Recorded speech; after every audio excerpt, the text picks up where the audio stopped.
Hey guys, welcome back to Nerd Impact. This is our new weekly Loki review, starting here with episode 1. Being the god of mischief, though, Loki is not premiering new episodes on Fridays. It's premiering them on Wednesdays, just to screw us up. So this episode was called Glorious Purpose, which we find out Loki doesn't really have the glorious purpose, at least that he does. It's to form the Avengers, but he doesn't have the glorious purpose that he thought he did. Really cool episodes. By the way, remember all of our reviews are always spoiler filled. So it starts out with that one scene that we've seen. This is the third time we're seeing this scene, actually. Once in Avengers Endgame, then we saw a slightly different version of it. Once in Avengers, then we saw a slightly different version of it in Endgame, where Loki gets away with the Tesseract. Now we're seeing it again with a little bit extra with the thing of Loki impersonating Captain America. I think that was actually a new scene. But yet the same scene with Ant-Man trying to steal the Tesseract, and then Loki gets the Tesseract, runs off with it. And apparently that's not supposed to happen. So what's interesting with this first episode is that we get a little bit more than we've gotten in the past about how the timeline works. I still think some of it contradicts some of what we've been told before a little bit, possibly. Because in Doctor Strange, I think we're led to believe that the multiverse already exists and that there's infinite versions of reality. Remember the Ancient One talks a little bit about the multiverse in Doctor Strange? And then, maybe they're just, this is just dawning on me. Maybe they're not aware that it was reduced to one timeline. Or at least that the TVA is trying to force it to be one timeline, but maybe the TVA doesn't even know that there's other timelines, that they're not. Well, also, we're jumping ahead in the episode a little bit. They said that people don't know about the TVA until they need to know. I know. I'm just thinking maybe also the TVA isn't as good at this as they think they are. Which they're probably not, because I'm getting the sense from this episode we're leading into Secret Wars, which means they're probably not doing a very good job at keeping it to one timeline. I almost want to do a whole nother video at some point on the difference between alternate timelines and multiverse, because I think this is making that kind of murky. That's not the same thing. Yeah. But anyway, we'll get into that in another time. But yeah, so the TVA is protecting the sacred timeline. Nick, you want to tell us a little bit about how this works, how the sacred timeline works, and how they keep it in check? So there's the timekeepers. They know what is supposed to happen throughout the sacred timeline. And when somebody makes a decision that they're not supposed to make, they are labeled as a variant, as they start to create a new timeline that deviates from or stems off of the sacred timeline. So then the TVA interjects, takes the character who has deviated from what they're supposed to do, takes them out, and then resets the timeline. Gives it another go. Mm. And as it looks like, apparently disintegrates them. Yeah, well, that they called pruning. Okay. Oh, because they're pruning the branches of the timeline. But then they reset it, and that person continues to exist in that timeline, but that variant now no longer exists. So that was really interesting. And also, when they're telling us how this works, they also mention that they're trying to prevent a war, a multiversal war, which is probably most likely referring to a possible future Secret Wars. My guess is that this whole multiversal thing is not going to end with Doctor Strange and a Multiverse of Madness. This is probably going to be the culmination of Phase 4. Would be my guess. In the Secret Wars. And that would also make sense for Kang the Conqueror then to be our next big bad. Kang the Conqueror, by the way, may have made a mysterious cameo in this, because 2 of the 3 timekeepers have blue faces. One looks like he could suspiciously pass for Jonathan Majors playing Kang the Conqueror. And it is a very similar character design than what we've seen of Kang the Conqueror in the past. In a few versions, such as the Iron Lad version and the Scarlet Centurion version, we see Kang the Conqueror has like a red gemstone on his forehead. This version does have the red gemstone, also has a helmet encasing a blue face, which is often the way we see Kang the Conqueror depicted. Though in the comics, a blue face is typically actually a mask.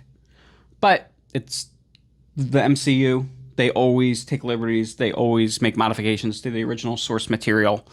But it would make sense for a rogue either a rogue Kang the Conqueror or Kang the Conqueror to be a rogue timekeeper, or the other way they could do it is him actually be a variant of that timekeeper, which would be in fitting with this whole idea that there's always multiple Kang the Conquerors. But anyway, we get Owen Wilson in this episode also. Looks like he's going to be an important character. Wow. I can't do good Owen Wilson. No. Not at all. You do a lot of other voices. Owen Wilson's not in my... You need to practice. You need to practice. But he's Mobius M. Mobius. What a name. What's the M stand for? Mobius? I would imagine. Mobius. It's like saying Beetlejuice. Is he going to pop up? Yeah, so Mobius M. Mobius comes in and stops them from pruning Loki because he needs help taking care of... He would have been a reset. What? He would have been a reset, not a prune. Well, no, but they reset and then they prune, don't they? They reset the timeline and they prune I think prune is more specific to objects. Okay, I thought you said the pruning was when they disintegrate them. Yeah. Yeah, they were going to disintegrate Loki. Disintegrate objects. Reset. This is getting murky in my head.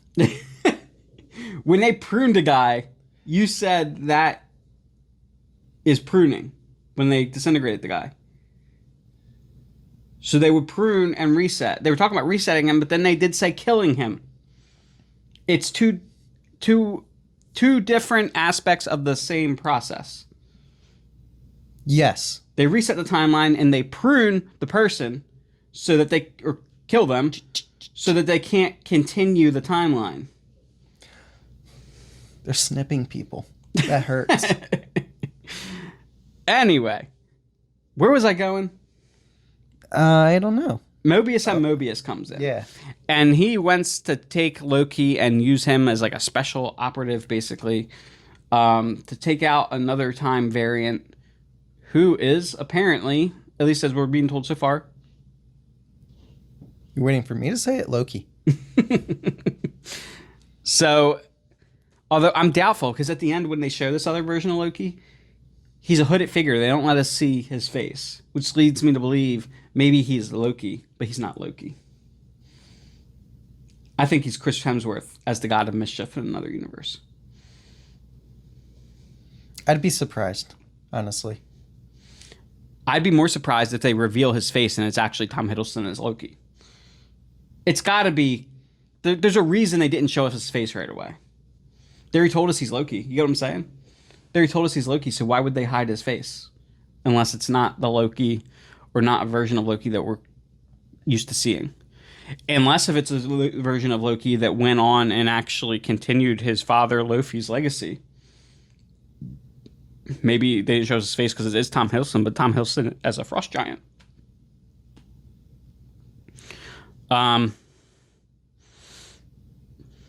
Looks... Maybe Jordan sneezed on him. And now he's all frosty. Are we going to get amalgam movies now?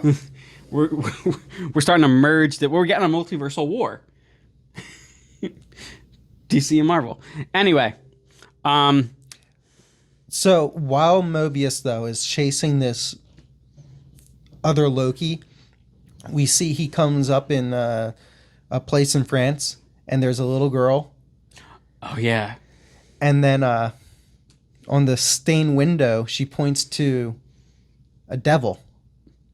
which looks an awful lot like a possible interpretation of Mephisto from the comics. Which, Now, what's also interesting is when Mobius is taking Loki to his office. Loki mentions something about nightmares, and then Mobius says, "No, that's another department, but I'll happily help you burn that one down." now, I think those were just... I don't think either of those is going to become anything. I think those were just jabs at the audience because we're like, Mephisto, Mephisto, Mephisto, nightmare, nightmare, nightmare. So I think like those were the two characters everybody kept thinking we were going to pop up in WandaVision. And then even people were seriously actually throwing those characters around for possible theories for Falcon and the Winter Soldier as well. So it's just been like nonstop Mephisto, Mephisto, nightmare, nightmare. So I think those were just two little... You want your Mephisto? You want your nightmare? Here they are. Move on. I don't think it's going to become anything That else. was just throwing Fuel in the fire. fuel in the fire. Yeah, well, Kevin Feige likes to dick us around sometimes. Please don't. Yeah, so there was those little references, little Easter eggs. Another interesting thing in this episode, though, was when they're going through the offices, we see lots of paperweights. Infinity Stones. So they mean nothing there. Yeah, Infinity Stones, even in the comics, cannot be used outside of their native universe. Yeah. So See, I didn't know that, but I was trying to explain that to my coworker. Yeah. Because it just made sense. Yeah, so we just see tons of Infinity Stones that were pulled out of possible branching timelines or whatever. But we just see tons of different... They had different shapes. My guess is, like in the comics, they're not always the same colors in the same universes. The colors switch in different universes. So yeah, there's just a drawer full of them. And they said, oh yeah, a couple of the guys use them as paperweights. So that was interesting. And just kind of really put things in perspective for Loki. Yeah. He goes, so this is the greatest power in the universe. And it's a freaking office. So yeah, it was funny. We saw a lot of recaps on the monitors of different Avengers events. Some things from Loki's life. His neck getting snapped. His neck getting snapped by Thanos, yeah, was one of them. He sees both his mother and his father's deaths played out in front of him. But he saw like when his neck gets snapped, like that's the end of the line. That's where Loki's life is supposed to depart.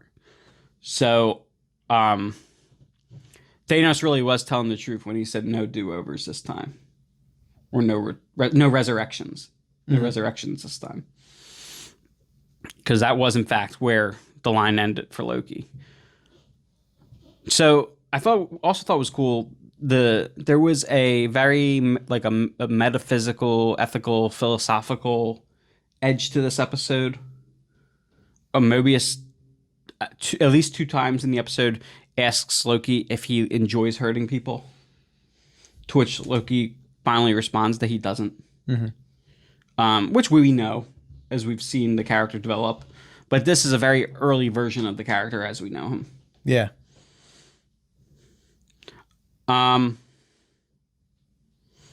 Nick, anything else we should mention on this episode? What do you think of this as the introduction for the Loki series? And what implications do you get out of this going forward? I think this is going to get even closer to the multiverse of madness than what we expect. I think there's going to be a lot of things that shapes the MCU. Well, and Ant-Man Quantumania. We know Kang the Conqueror is the villain in that. Yeah. I think this is going to shape the MCU in Phase 4 more so than WandaVision. Maybe not Falcon and Winter Soldier. That had a pretty big impact. At least on Earth. Yeah. Well, but I think this is going to have a more widespread impact across the MCU. All right. And maybe talking about possible future. I'm not even going to say possible. There's going to be a freaking Secret Wars movie at some point. But talking about that, maybe we'll actually see some of those branch timelines, some of those alternate universes form during the course of this show. I want to see more symbiotes. I want to see some serious symbiote action. Well, that's still happening in the Spunk. Well, Sony Pictures universe of Marvel characters. yeah, they can bring it together. We'll All see. right. We'll see what happens. You know my theories around that. I think something's going to happen with that, but we'll see. I think there's been things that link that to the Darkhold. There's things in the Venom trailer that hint at that. But anyway, another time, another day. So we'll be doing Loki. We'll be doing weekly Loki episode reviews / recaps / whatever we have to say about it. Week to week, as long as this show continues. So don't forget to check back weekly for our reviews. Check out our other shows. We're always doing coming weekly. Sometimes there's a few weeks that we don't, depending on the news and what it means to us and what we're doing elsewhere. But we pretty regularly do the incoming weeklies. And we also do Superman and Lois reviews as well. And now we're doing Loki reviews. So it's 3 shows for you. Don't forget to check back and like, comment, and subscribe on YouTube and on Facebook. And until next time, Stay nerdy.